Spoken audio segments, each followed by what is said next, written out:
Bob, I guess just to follow up on Jim's question, just the frustration level that you guys are close. Is it frustrating, I guess? Oh yeah, yeah. I mean, I've had enough losing this year to last me a very long time. I mean, it's just, I guess it's part of the process, and you hope that. I guess my hope is that we at least are learning from this process, and sometime in February, March, we'll turn and look at this and say, hey, listen, this made us what we are today, and we're able to make a run in the tournament. I mean, because that's really all we have left to hang on to at this point. I doubt we're mathematically eliminated yet, but I think probably next week we'll be mathematically eliminated from winning the conference. So at that point, you move on to your next goal, which is to compete in the conference tournament and to see what kind of seeding you can get, and if you can do some work between now and then to try to get yourself a home game or a better seed.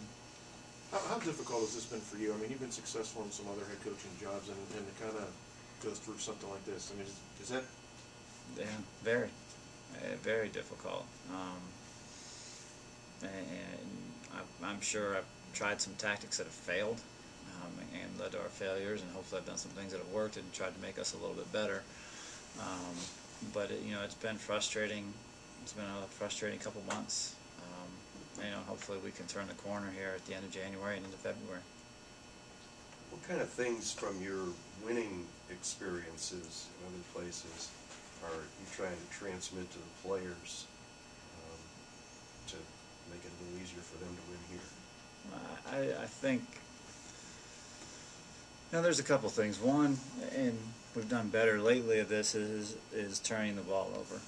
And I truly believe in any sport, turnovers are probably the biggest detriment to an offense, whether it's football or basketball, whatever sport it is, any sport that keeps turnovers as a stat, it takes away an opportunity for you to score, whatever you're trying to score. So being able to take care of the basketball, and being able to do it even if the other team might be more athletic than you, and that's something we struggled with. I thought we did a nice job of that against Detroit. Our turnovers were relatively low, and that included probably, 5 charges. So, I mean, just actual live turnovers was probably 7, 8, 9, somewhere in there. And against a team that's that athletic, you can live with that. At least you got shots the rest of those possessions. So taking care of the ball, and then just the mental makeup of it, the way you approach practices every day, the way you approach games.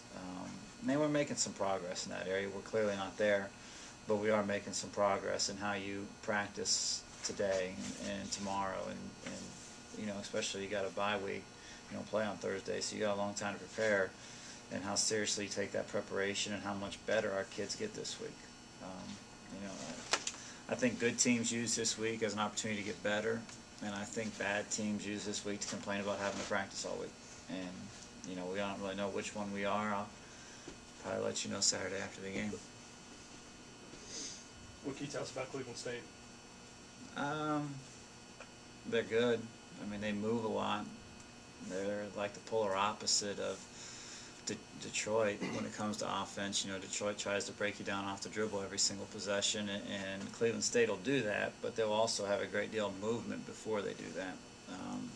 It reminds me a little bit of a well-polished Ohio team.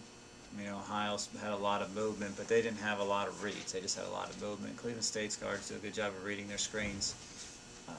They'll slip against the switch. They'll pop some things back. They'll backdoor the screen. So they have a little bit more options, more in their playbook, so to speak, than Ohio. But the same kind of general concept with their movement and their cutting. Bob, does this team? Can you sense confidence in the team despite the losing?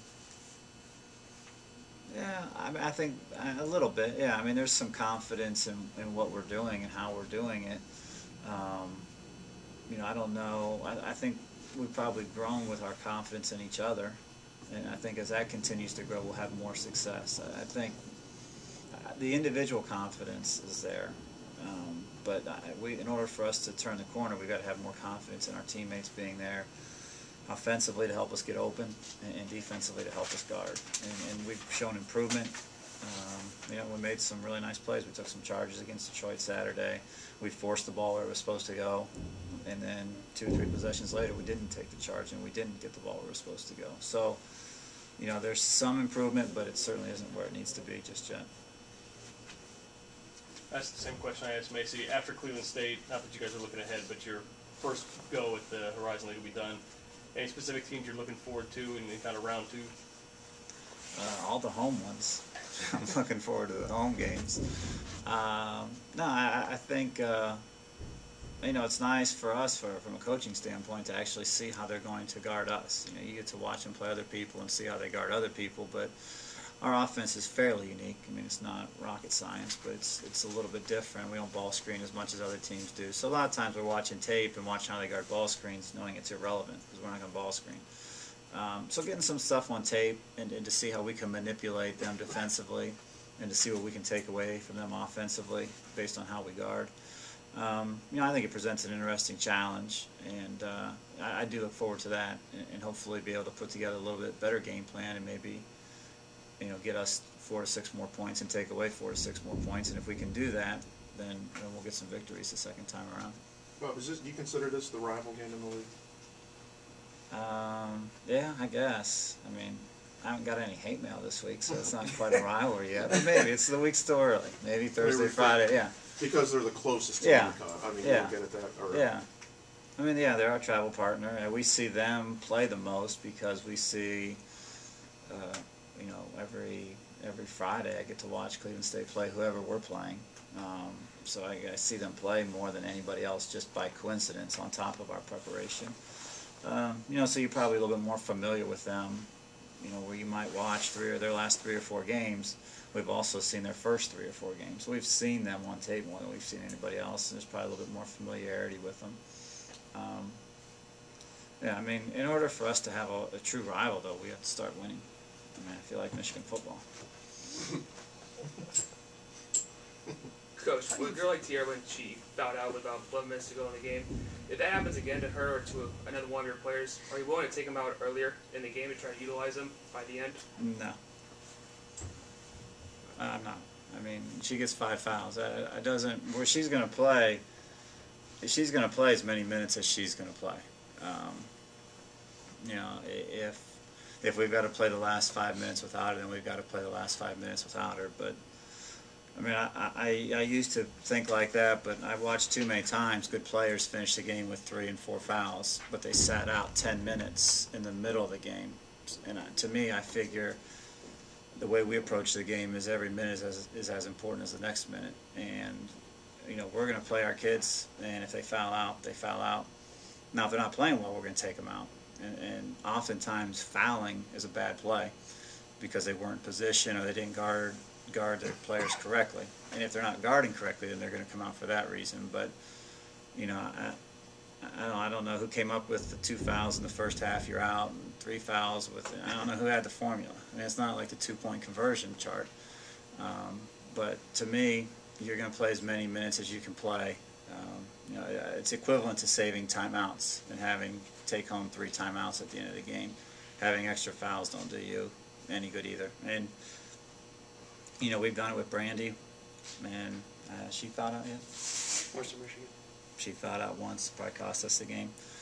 And Tierra fouled out once. So, I mean, we've done it all year. This is our 19th game or something, and we've had 2 kids foul out, and they've played a lot of minutes. So we're going to continue to play them.